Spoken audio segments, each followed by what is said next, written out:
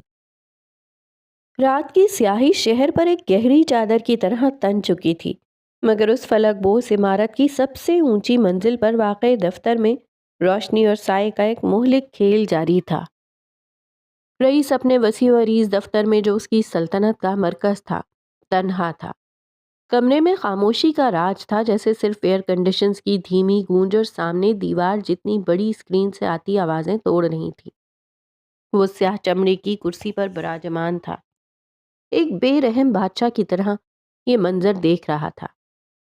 Screen پر ابھرتا وجود کسی شکاری پرندے کی طرح مہلک اور حسین تھا، تارکول کی طرح سیاہ بزنس سوٹ میں ملبوس عروجہ جمال، جس کے بال ایک سخت جوڑے میں قید تھے اور بھوری رنگت پر سنجیدگی پتھر کی طرح جمی تھی۔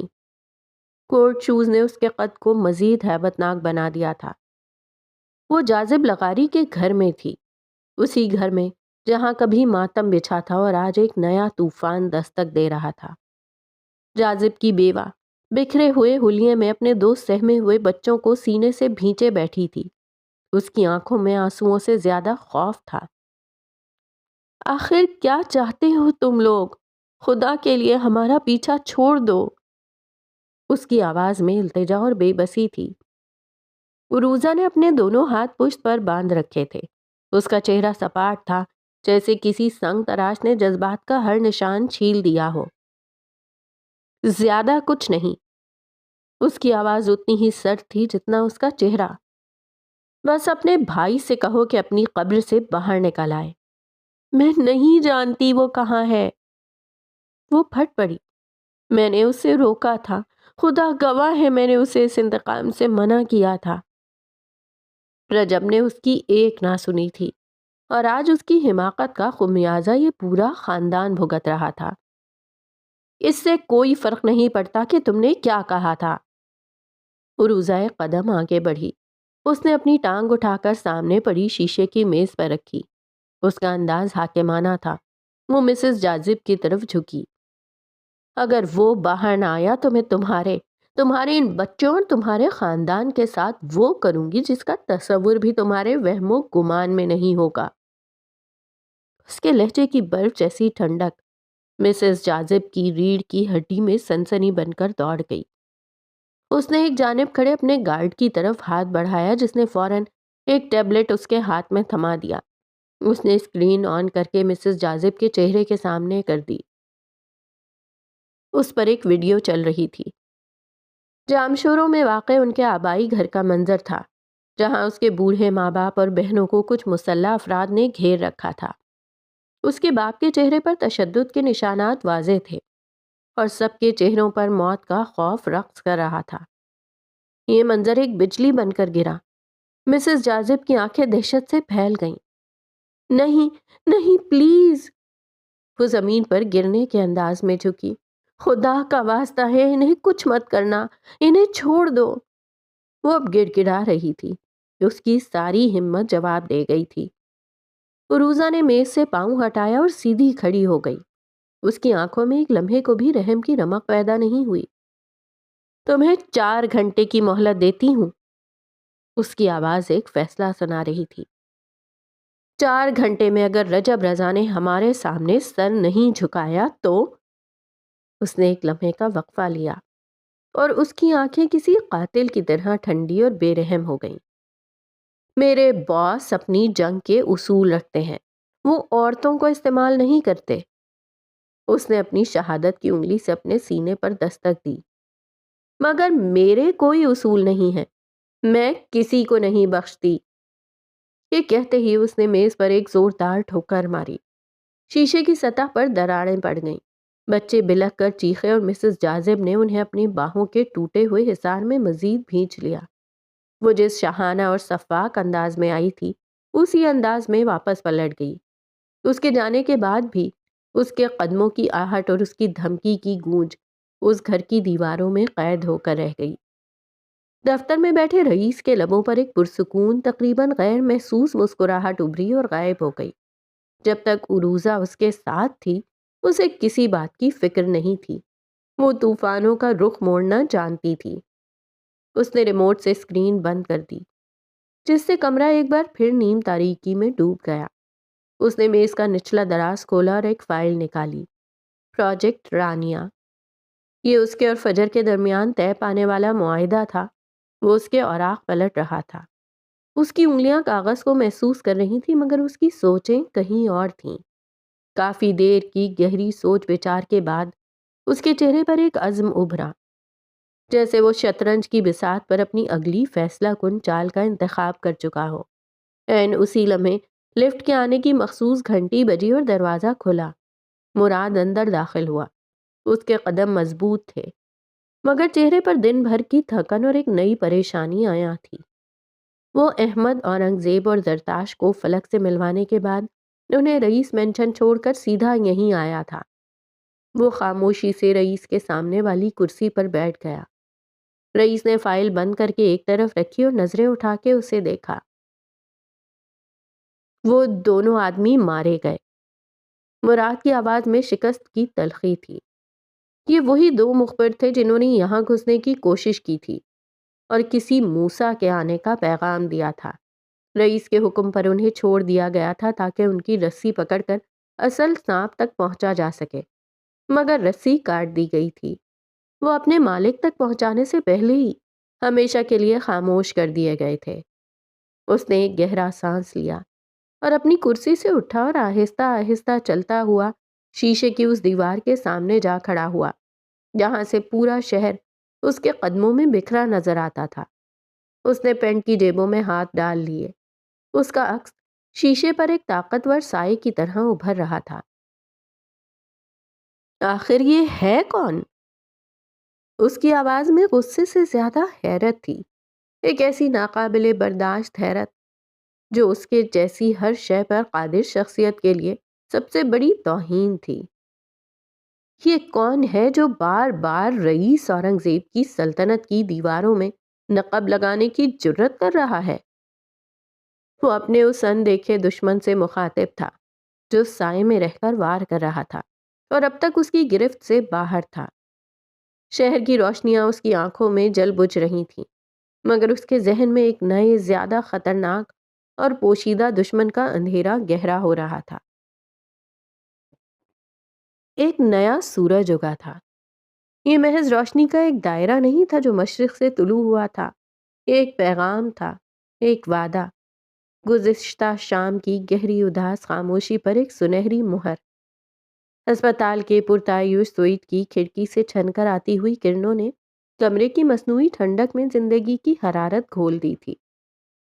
پالش شدہ فرش پر تیرتے عکس اب بے جان نہیں لگ رہے تھے، ان میں ایک امید کی چمک تھی۔ کل تک جو کمرہ ایک مقبرے کی طرح سرد اور بے رنگ تھا، آج رنگوں کے ایک سیلاب میں ڈوبا ہوا تھا۔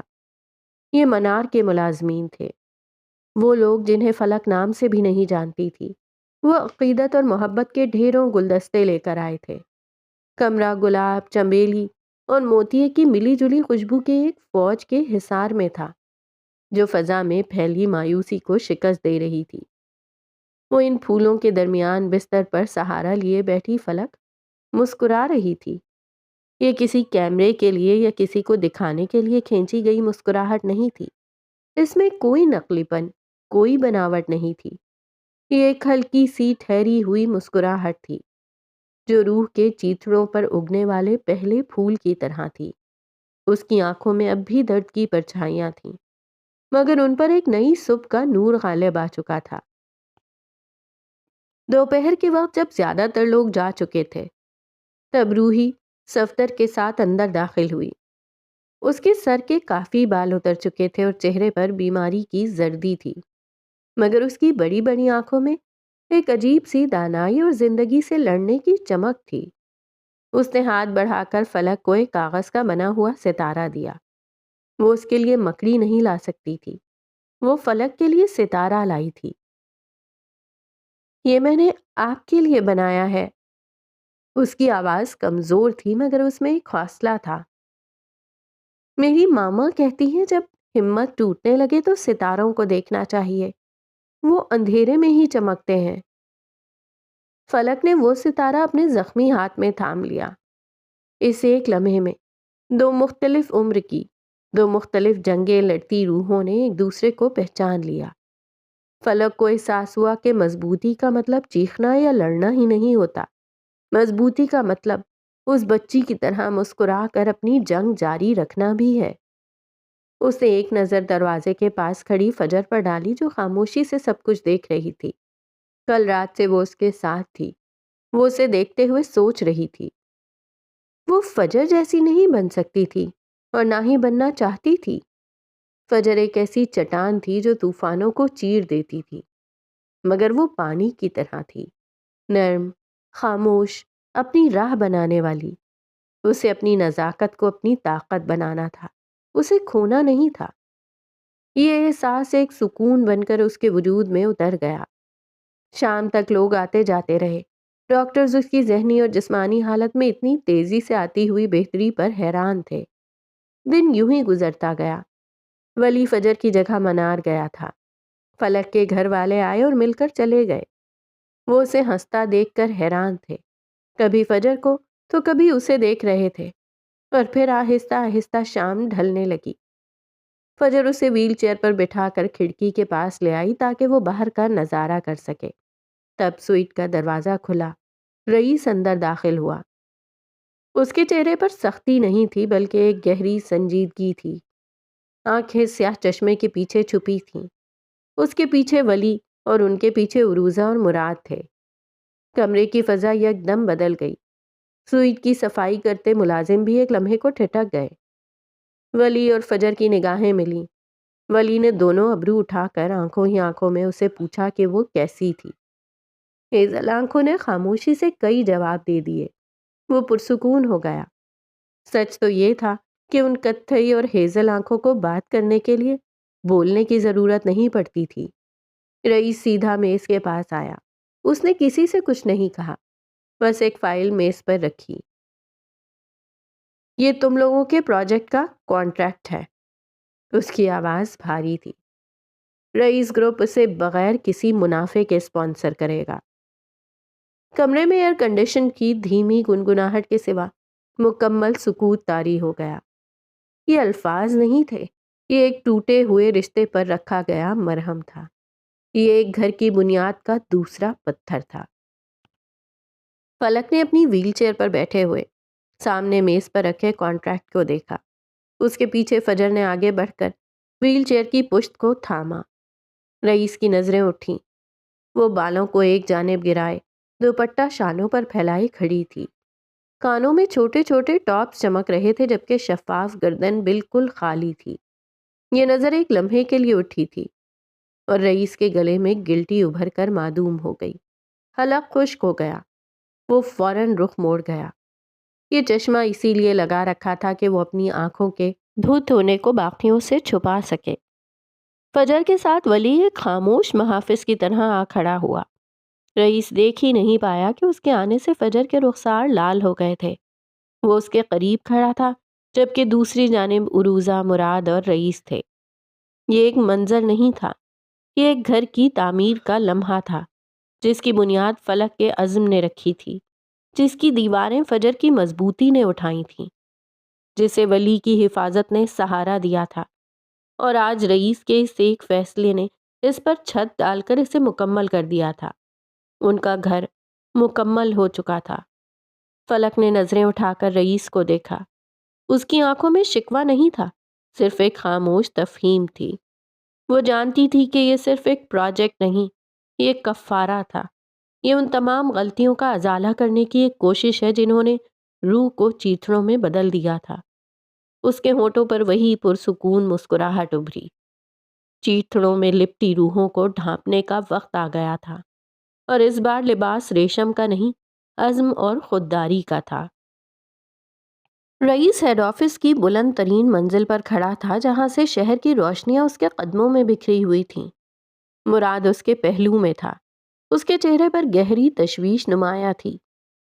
رئیس نے آج اعلان کیا تھا کہ وہ فجر اور فلک کے پروجیکٹ کو اسپانسر کرے گا۔ ایک ایسا فیصلہ تھا جو مراد کی سمجھ سے بالا تر تھا۔ نہ صرف اعلان کیا تھا بلکہ رئیس گروپ کی سبھی سائٹس پر یہ خبر پھیل چکی تھی۔ لوگ پرجوش نظر آ رہے تھے۔